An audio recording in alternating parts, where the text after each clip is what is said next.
കുറേ നാൾക്ക് ശേഷം എനിക്കൊരു ഏർലി മോർണിംഗ് ഷിഫ്റ്റാണ്. 5:30 AM ആണ് എൻ്റെ റിപ്പോർട്ടിംഗ് ടൈം. പക്ഷേ എനിക്കിന്ന് ആംബുലൻസ് പിക്കപ്പ് പോയിൻറ്റിലോട്ട് പോകേണ്ടി വരുന്നതുകൊണ്ട് തന്നെ ഒരു 4 മണിയാകുമ്പോൾ ഞാൻ വീട്ടിൽ നിന്ന് ഇറങ്ങി കേട്ടോ. 4:30 ആണ് എന്നെ പിക്കപ്പ് ചെയ്യുന്ന ആൾ പറഞ്ഞിരിക്കുന്നത്. 10 മിനിറ്റ് നടപ്പുണ്ട്. പക്ഷേ എപ്പോഴായാലും എനിക്കൊന്ന് നേരത്തെ ഇറങ്ങിയിട്ടൊരു സമാധാനം വരില്ല. വീക്കെൻഡ് ആയതുകൊണ്ട് തന്നെ എന്നെ കണ്ടോ, എല്ലാ വണ്ടി ഇങ്ങനെ പാർക്ക് ചെയ്തിരിക്കുക. അവർക്കൊക്കെ ഹോളിഡേ മൂഡാണ് കേട്ടോ. ഇതൊക്കെ കാണുമ്പോൾ ശരിക്കും നമുക്ക് നല്ല മടി വരും. കുറേ നാൾക്ക് ശേഷം ഏർലി മോർണിംഗ് എടുക്കുന്നതിന് കുറേ മടി ഉണ്ടായിരുന്നു കേട്ടോ. ഞാനൊരു 3 o'clock എണീറ്റിങ്ങനെ കുറേ നേരം ഇങ്ങനെ താറിയും തൂങ്ങിയൊക്കെ നിന്നിട്ടാട്ടോ റെഡി ആയിട്ടുണ്ടായിരുന്നേ.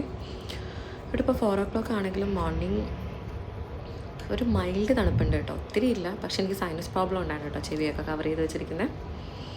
അങ്ങനെ ഞാൻ നടന്നു പോവാണ് കേട്ടോ. എനിക്ക് ആ കാണുന്ന ആ വെട്ടമുള്ളിടത്തോട്ടാണ് എത്തേണ്ടത്. അവിടെയാണ് കേട്ടോ എന്നെ പിക്കപ്പ് ചെയ്യാനുള്ള ആംബുലൻസ് വരുന്നത്. അങ്ങനെ ഞാൻ അവിടെ ചെന്ന് വെയിറ്റ് ചെയ്യുകയാണ്. എന്നെ പിക്കപ്പ് ചെയ്യാൻ വരുന്ന എൻ്റെ കൊളീഗ് ഒരു 5 minutes ലേറ്റ് ആവുമെന്ന് പറഞ്ഞു കേട്ടോ. സോ അതുകൊണ്ട് ഞാൻ വിചാരിച്ചു വെയിറ്റ് ചെയ്ത് ഇവിടെ ഇരിക്കാമെന്ന്. അങ്ങനെ കുറച്ച് കഴിഞ്ഞപ്പോഴത്തേക്ക് എന്നെ പിക്കപ്പ് ചെയ്യാനുള്ള ആൾ വന്നു.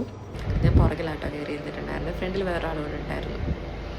ഇവൻ്റ് ഡ്യൂട്ടി ആയതുകൊണ്ട് തന്നെ ഞങ്ങളുടെ റിപ്പോർട്ടിംഗ് ടൈം 5:30 AM ആണ് കേട്ടോ. അപ്പോൾ ഞാൻ അങ്ങനെ പതുക്കെ അങ്ങോട്ട് മൂവ് ചെയ്തിട്ട് അവിടെ ബ്രേക്ക്ഫാസ്റ്റ് ഒക്കെ ഉണ്ട്. സോ ഞാൻ വീട്ടിൽ നിന്ന് ചായ അങ്ങനെയൊന്നും കുടിച്ചിട്ടില്ലായിരുന്നു. നല്ല ബ്രേക്ക്ഫാസ്റ്റ് ആയിരുന്നു കേട്ടോ.